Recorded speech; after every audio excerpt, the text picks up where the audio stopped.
नमस्कार, G capital में आपका स्वागत है। आज है 24 अगस्त और आप लोगों के लिए एक नई वीडियो। फ्रेंड्स, आज बात करेंगे ऑटो सेक्टर की एक तोप कंपनी मतलब लीडर कंपनी भारत फोर्ज की, तो बने रहिए वीडियो में अंत तक।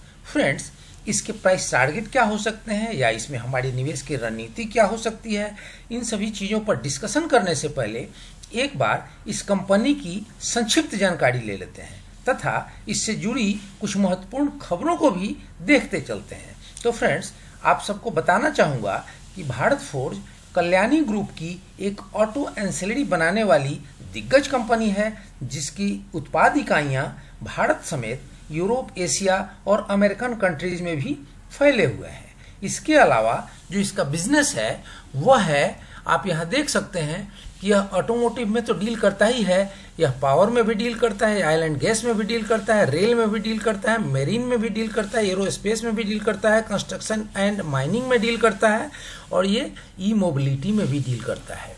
तो ये इसके पूरे बिजनेस की पूरी आनुषंगिक इकाइयां हैं। ये अलग अलग कौन कौन से बिजनेस में डील करता है, इन सारी चीज़ों के ऊपर हमने आपको प्रकाश डाला।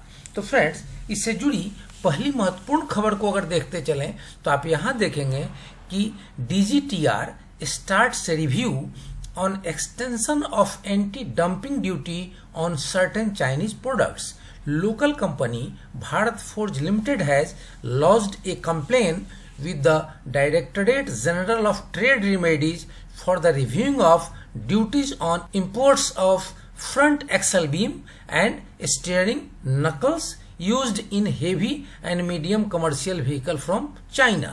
फ्रेंड्स, दो लाइन और इसमें थोड़ा विस्तार से देख लेते हैं। The commerce ministry has initiated a review to see whether there is a need for continuation of existing anti-dumping duty imposed on the import of certain auto component from China. Local company Bharat Forge Limited has lodged a complaint with this ministry's investigation arm, the Directorate.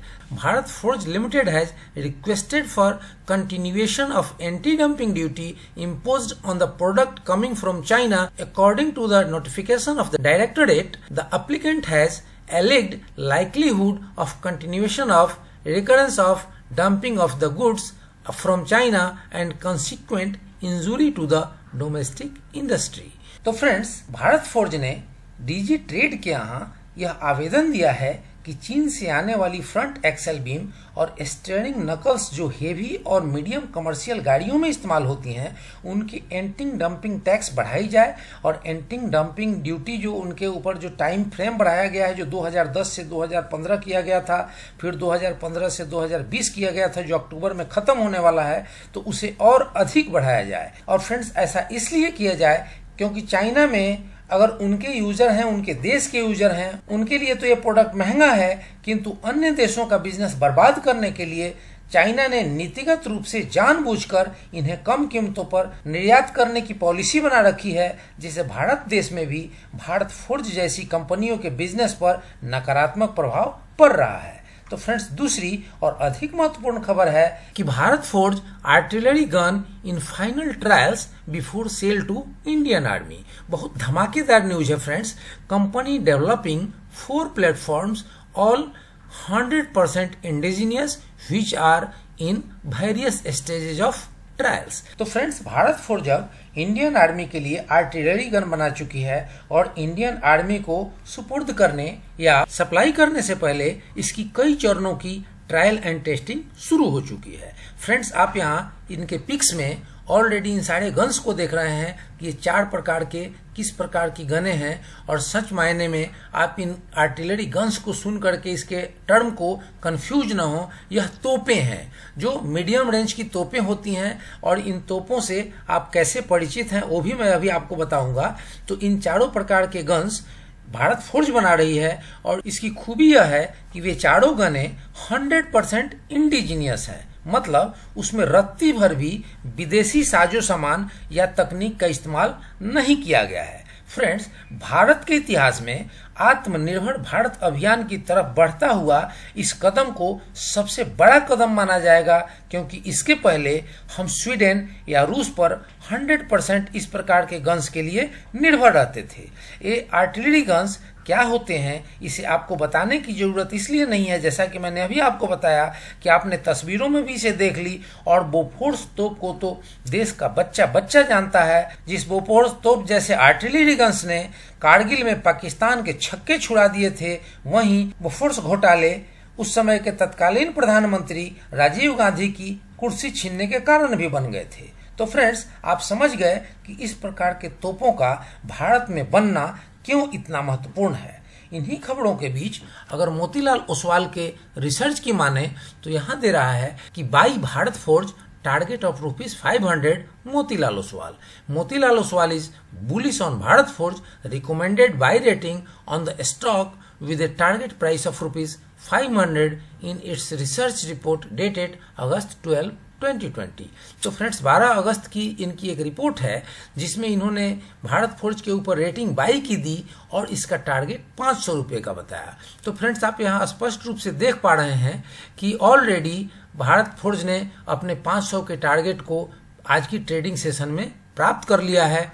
तो इस प्रकार की जो target दी गई थी वह target तो achieve हो गई है, लेकिन ओवरऑल अगर भारत फोर्ज के प्राइस मूवमेंट की बात करें, प्राइस टारगेट की बात करें, तो इसमें कोई भी अचंभे की बात नहीं होगी और कोई भी संभावना से इनकार नहीं किया जा सकता कि अभी जो रैली चल रही है इस रैली में यह अपने ऑल टाइम हाई को एक बार फिर से नया ऑल टाइम हाई बनाएगा। तो फ्रेंड्स, अगर इसके कारोबार की स्थिति को आप यहाँ देखेंगे तो यहाँ ऑर्डर बुक को देख करके ये लग रहा है कि सेलिंग क्वांटिटी बनी हुई है। 46,39,009 शेयर की टोटल ट्रेडिंग हुई है।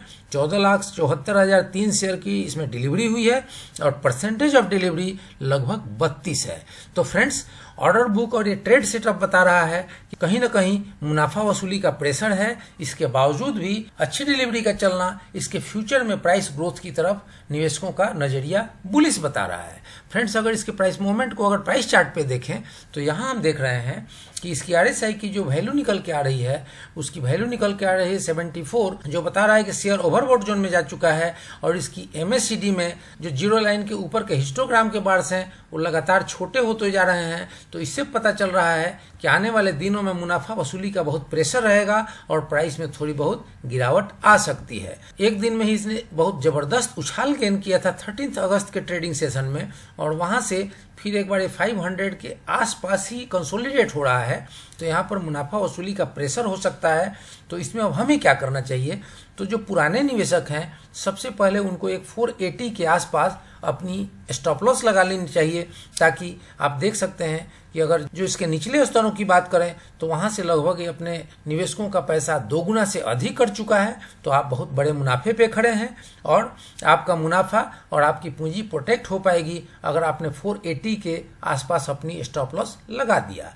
और फ्रेंड्स, इसके ऊपर आप अपनी पोजीशन बनाए रखें और इसके ऊपर अगर नई 52 वीक की हाई बनाता है या नई ऊंचाइयों पर जाता है तो निश्चित रूप से आपका मुनाफा बढ़ते जाएगा। और नए निवेशकों को फिलहाल इससे दूर रहना चाहिए, क्योंकि शेयर ओवरबॉट जोन में जा चुका है, प्राइसेस में कमजोरी आ सकती है। और अगर ये निचली स्तरों पर अपने 200 दिनों के एक्सपोनेंशियल मूविंग एवरेज जो 400 के आसपास है उस लेवल पर ये आपको मिल जाता है, तो उस लेवल को ही पकड़ करके और आप इसमें निवेश कर सकते हैं।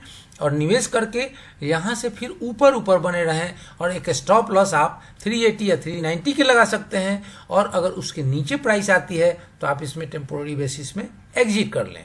वैसे ओवरऑल इसके प्राइस चार्ट को देख करके लग रहा है कि आने वाले दिनों में इसमें मजबूती बनी रहनी चाहिए। तो फ्रेंड्स, मेरी तरफ से रही एक पीस ऑफ इन्फॉर्मेशन। अगर आपको इस कंपनी के ऊपर कोई निजी एडवाइस, कोई निजी सलाह चाहिए तो आप gcapitalnews@gmail.com पर मेल कर सकते हैं। और फ्रेंड्स, मेरी वीडियो को जस्ट एक इन्फॉर्मेशन माने, इस इन्फॉर्मेशन के ऊपर आप अपना एक रिसर्च करें, आप अपनी एक स्टडी करें और उस रिसर्च और उस स्टडी के ऊपर ही कोई निवेश संबंधी फाइनल निर्णय लें। और वीडियो अगर आपको पसंद आई हो तो कमेंट्स करें, लाइक शेयर सब्सक्राइब करें और बेल आइकन बटन प्रेस करना ना भूलें, ताकि ऐसी इन्फॉर्मेटिव वीडियो सबसे पहले आप तक पहुंचे। जय हिंद, जय भारत।